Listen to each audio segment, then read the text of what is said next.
Hello everyone, आज हम making of nationalism in Europe पढ़ेंगे। पिछली वीडियो में हमने फ्रेंच रेवोल्यूशन के बारे में पढ़ा था और ये देखा था कि कैसे वहाँ के लोगों के बीच में यूनिटी आती है और वहाँ पे नेशनलिज्म आता है। तो अब हम वही नेशनलिज्म पूरे यूरोप के लिए पढ़ेंगे कि कैसे पूरे यूरोप में नेशनलिज्म की फीलिंग आती है। देखो, नेशनलिज्म के लिए सबसे इम्पॉर्टेंट चीज़ होती है यूनिटी आना। जहाँ लोगों को ये लगता है कि हम सब एक ही हैं, हमारा कल्चर, हमारी हिस्ट्री, हमारी लैंग्वेजेस सब एक ही है, तो वहाँ के लोगों के बीच में यूनिटी ज़्यादा रहती है। और जहाँ पर लोगों के बीच में यूनिटी होती है वहाँ पर नेशनलिज्म की फीलिंग लाना आसान होता है। तो क्या पूरे यूरोप में ऐसा था? इसको हम देखते हैं। अगर आप मिड 18th सेंचुरी का मैप देखोगे यूरोप का, तो आपको वहाँ पर ऐसा कोई स्टेट नहीं दिखेगा जैसे हमको आज दिखते हैं।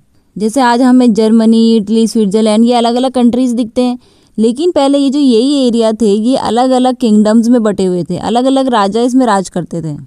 अगर किसी एक एरिया में एक राजा रूल कर रहा है तो वो ये थोड़ी देखेगा कि ये जर्मन स्पीकिंग है और ये फ्रेंच स्पीकिंग है तो मैं सिर्फ जर्मन स्पीकिंग वाले एरिया में राज करूँगा। नहीं, वो कहीं पर भी रूल कर सकता है जहाँ तक उसकी टेरिटरी होगी, जहाँ तक उसने जीता होगा।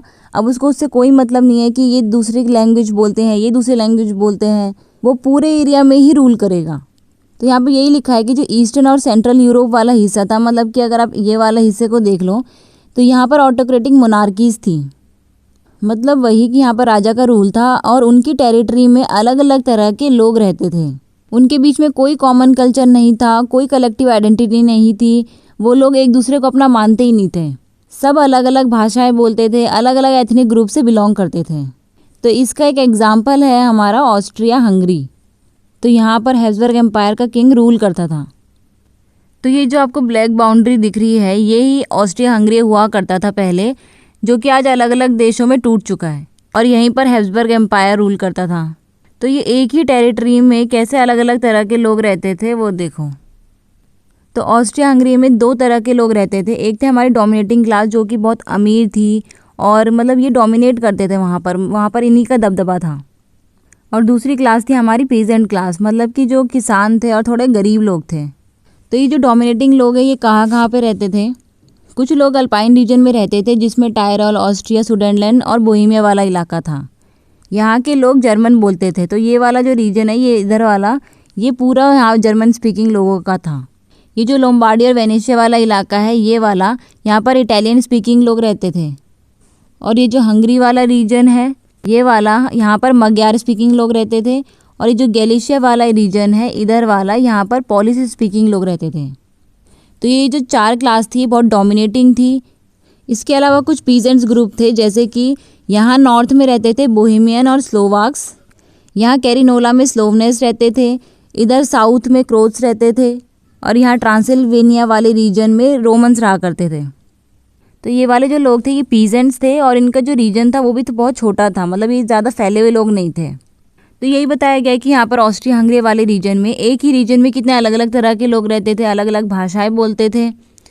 तो ये सिर्फ ऑस्ट्रिया हंगरी में ही नहीं था, पूरे यूरोप में लोग इसी तरीके से डिवाइडेड थे। कोई अलग भाषा बोलता था, कोई अलग कल्चर फॉलो करता था।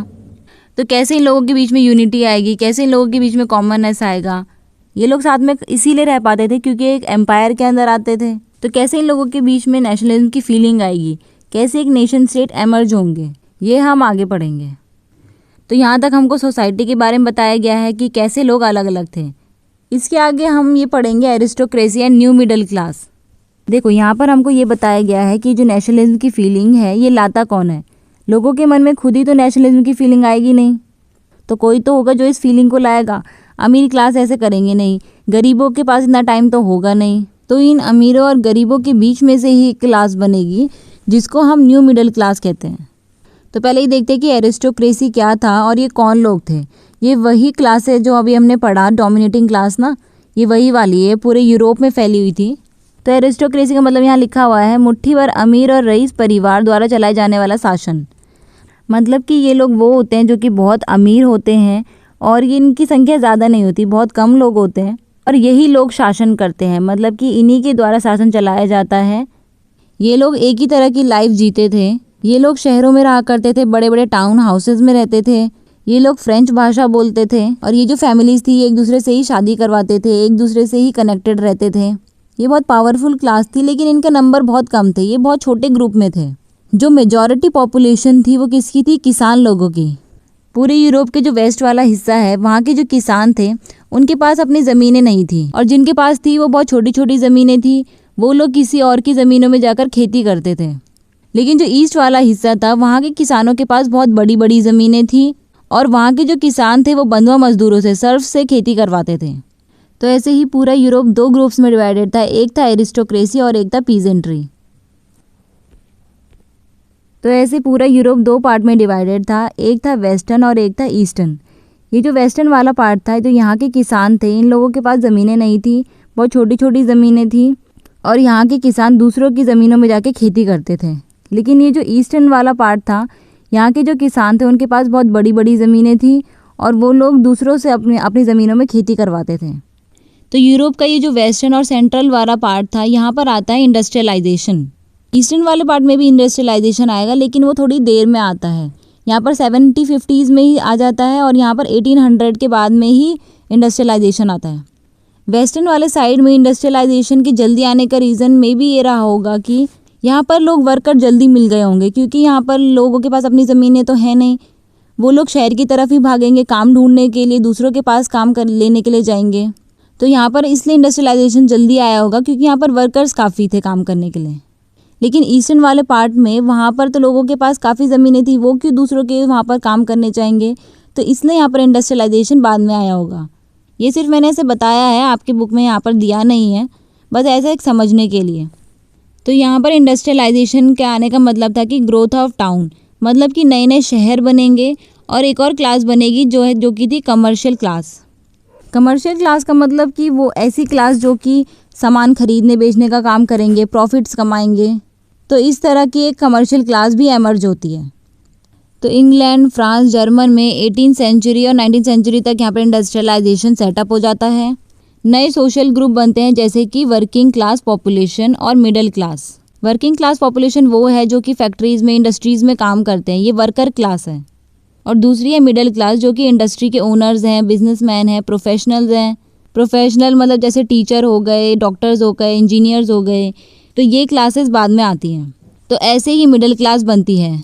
लेकिन सेंट्रल और ईस्टर्न यूरोप में यही मिडिल क्लास काफ़ी देर बाद आती है, मतलब कि लेट 19th सेंचुरी, मतलब 1850s के बाद ही आती है। यहाँ पर आप करेक्ट कर लेना, यहाँ पर 1850s लिख लेना। ये जो एजुकेटेड और लिबरल मिडिल क्लास है, इन्हीं के बीच में से नेशनल यूनिटी का आइडिया आता है, और इन्हीं के बीच में एरिस्टोक्रेसी को हटाने का आइडिया पॉपुलर होता है।